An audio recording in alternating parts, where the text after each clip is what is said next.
আমি সংসার করব না। ওই দেখো বাচ্চা ফেলে দিয়ে পালাচ্ছে। বড় মেয়ে চল দেখি। তুই ছুটে গিয়ে তোর মাকে ধর। মিতালি, আরে দুধের বাচ্চা ফেলে দিয়ে কোথায় যাচ্ছ? আমি কোনো বাচ্চা নেব না, আমি সংসার করব না। কেন, কি হয়েছে? মদন আমাকে ভীষণ ভালোবাসে, আমি ওকেই বিয়ে করে সংসার করব।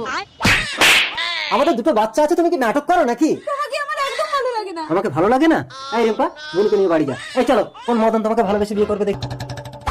আরে মদন, মদন চলো আমরা বিয়ে করে নেব।